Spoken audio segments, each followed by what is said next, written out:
بسم اللہ الرحمن الرحیم کہ آرٹیکل 191 کی بحث ہو رہی ہے، اور جس میں جسٹس منصور علی شاہ صاحب نے کہا کہ ہمیں یہ دیکھنا پڑے گا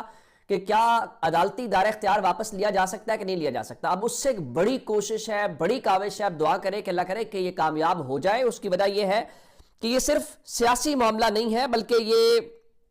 پاکستان کے مستقبل کا اور عدلیہ کی آزادی کا سوال ہے، اور عدلیہ آزاد ہونی چاہیے۔ وہ نواز شریف، نون league, Peoples party, even Tehreek Insaf کی حکومت ہی کیوں نہ ہو، کہ آپ کے میرے خلاف اگر تحریک انصاف بھی کچھ کرے تو ہمیں کوئی کم از کم کوئی فیصلہ کرنے والی اتھارٹی ایسی ہو۔ اب خبر کیا ہے؟ خبر یہ ہے کہ آج بلکہ یعنی سمجھے کہ بدھ والے دن، یعنی جو کل تاریخ بنتی ہے 15 جنوری کو اسلام آباد کے اندر ایک بڑا اہم اجلاس ہونے جا رہا ہے، اور یہ سپریم کورٹ بار ایسوسی ایشن کے آفس میں اجلاس ایک طلب کیا گیا ہے۔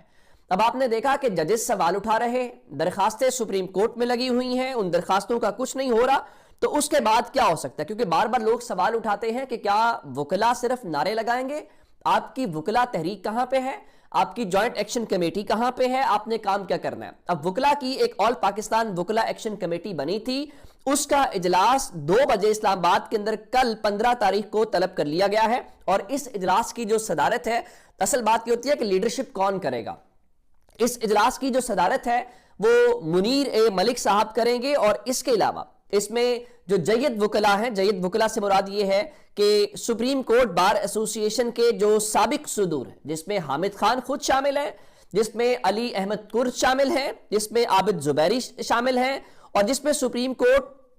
بار کے جو موجودہ سیکرٹری ہیں سلمان منصور صاحب شامل ہیں، اور بلوچستان بار کونسل کے جو وائس چیئرمین ہیں راہب خان بلیدی ایڈوکیٹ وہ شامل ہیں، اور ایگزیکٹو کمیٹی کے امان اللہ خان کاکڑ ہیں، اور لاہور ہائی کورٹ بار ایسوسی ایشن کے صدر اسد منظور بٹ ہیں، پشاور ہائی کورٹ بار ایسوسی ایشن کے صدر فدا گل ہیں، اور اسلام آباد ہائی کورٹ بار ایسوسی ایشن کے صدر ریاست علی آزاد ہیں، کراچی بار ایسوسی ایشن کے صدر عامر نواز بڑائچ ہیں، اور لاہور بار ایسوسی ایشن کے کراچی بار کے سابق جو صدر بیرسٹر صلاح الدین ہیں، اور ممبر سندھ بار کونسل ہے حیدر امام رضوی سمیت جو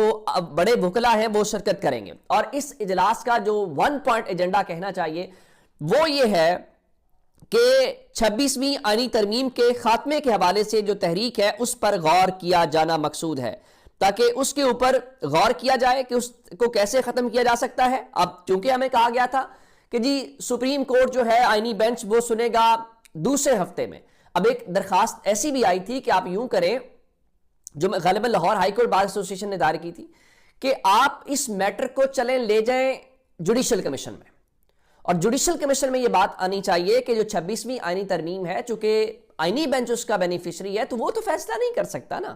تو ہمیں کیا کرنا ہے؟ اس کا ایک بہترین حل یہ ہے کہ آپ سپریم کورٹ کے تمام ججز پر مشتمل آئینی بینچ بنا دیں۔ اگر آپ آئینی بینچ والے میٹر میں پھنسے ہوئے ہیں تو اس کا ایک حل جو ہے وہ نکل آئے گا، اور اگر آپ یہ بھی نہیں کرتے تو اس کا مطلب پھر بڑا واضح ہے کہ آپ ایمانداری سے کام نہیں کرنا چاہتے، آپ اس کو لٹکانا چاہتے ہیں۔ اب نمبر 2 خبر ہے وہ عمران خان اور ان کی ٹیم سے متعلق ہے۔ تحریک انصاف میں ہم نے یہ دیکھا کہ کچھ لوگ جو اس وقت موجودہ منظر عام پہ ہیں ان کی وجہ سے مسائل بھی ہوتے ہیں، گو کہ میں ان لوگوں میں نہیں جو کہیں کہ تحریک انصاف کی موجودہ لیڈرشپ پہ، میں کہتا ہوں کہ ٹھیک ہے ان میں کمیاں کوتاہیاں ہوں گی، خامیاں ہوں گی، لیکن سچی بات تو یہ ہے کہ انہوں نے بہت مشکل کے اندر چیزوں کو پروسیڈ کیا ہے، اور وہ کیا ہے۔ اب اس حوالے سے پاکستان تحریک انصاف ایک بار پھر جو ہے وہ پولیٹیکل سپیس بھی لیتی نظر آ رہی ہے، پولیٹیکل ایکٹیویٹی کرتی بھی نظر آ رہی ہے، اور آپ جانتے ہیں کہ ممبرشپ، نئے ممبرز بنانا، جماعت میں شامل کرنا، یہ بھی ایک بڑی ایکٹیویٹی ہوتی ہے۔ تو پاکستان تحریک انصاف نے اس سلسلے میں ممبرشپ کمیٹی تشکیل دے دی ہے، اور سابق صدر عارف علوی جن کے متعلق کہا گیا تھا کہ وہ کوئی مؤثر رول پلے کریں گے، وہ آئیں گے، چونکہ وہ تحریک انصاف کا ایک فیس ہے، عمران خان ان کے اوپر وہ اعتماد بھی کرتے ہیں، تو خیال یہ تھا کہ وہ اس ممبرشپ کمیٹی کو علاوہ بھی کام کریں گے، لیکن چلیے اب ممبرشپ کمیٹی کے وہ سربراہ ہوں گے۔ اس کے علاوہ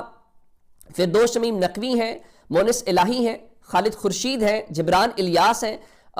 یہ اس کمیٹی کے ممبران ہیں، سلمان امجد ہیں، اور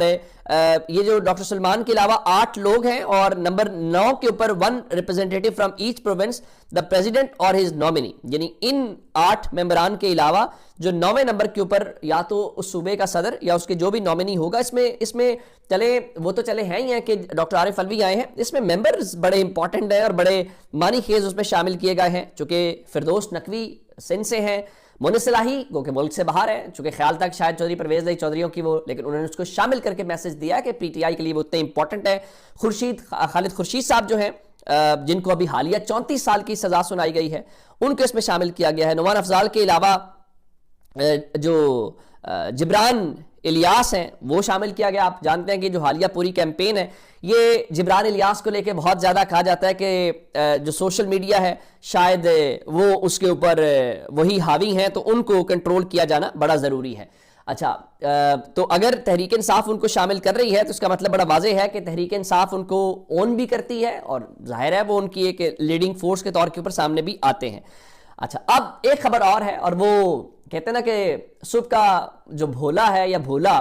وہ واپس آ جائے شام کو، اور تو پھر اس کو بھولا نہیں کہنا چاہیے، جو صبح بھول جائے اور شام کو واپس آ جائے۔ تو اب اس سلسلے میں شیر افضل مروت کے متعلق بہت ساری باتیں، ایک تو ان کو آج شو کاز دے دیا گیا، ان کو کہا گیا کہ 7 دن کے اندر اندر جواب دیں، اور اگر آپ جواب نہیں دیں گے تو پھر آپ کو پارٹی میں سے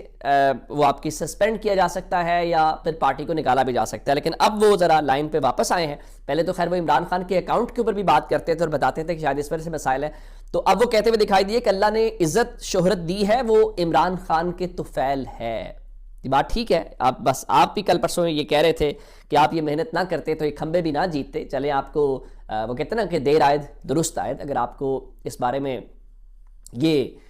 وہ ہو گئی ہے ریئلائزیشن، آپ کو آئیڈیا ہوا ہے، تو اس میں کوئی کبھات والی بات نہیں ہے۔ لیڈرشپ ہی پارٹی کی ہوتی ہے۔ ہم نے دیکھا کہ بڑے بڑے لوگ، جاوید ہاشمی الگ ہوئے، آج کہاں پہ نام ہے، مسلم لیگ نون سے، پیپلز پارٹی سے، تحریک انصاف سے جو لوگ الگ ہوئے، لوگوں نے ان کو گھاس نہیں ڈالا، اور یہ پاکستان کی سیاست کی ایک نئی ڈائنامک ہے کہ آپ اب پارٹیوں کو چھوڑیں گے، لوگ آپ کو چھوڑ دیں گے۔ اور اس بار تو 2024 کا جو الیکشن تھا اس میں تو یہ بات برادری کلچر دھڑا وہ فارغ ہو گیا نا۔ عمران خان ایک سینٹرل پالیٹکس لے کے آئے جس میں نظریے پہ، ایجنڈے پہ، جو بھی ہے اس کے اوپر لوگوں نے ووٹ کیا، اور یہ ایک نئی چیز ہے۔ اچھا، جاتے جاتے فیصل وابڈا پھر ان ہے، اور فیصل وابڈا کہتے ہیں جی شہباز شریف صاحب کے فوج کے ساتھ تعلقات بہت اچھے ہیں، اس میں تو کوئی شک ہی نہیں ہے۔ اور پھر انہوں نے ایک اور بات کی، ان کا کہ شہباز شریف جو ہیں وہ SIFC میں بطور وزیر اعظم فگر ہیڈ ہیں، لیکن میچ میں ٹیم لیڈر آرمی چیف ہیں۔ صرف SIFC میں شہباز شریف نہیں بلکہ اوورآل یہ جو پورے کا پورا سیٹ اپ ہے، اگر یہ کہا جائے کہ اس میں وہ فگر ہیڈ ہیں، تو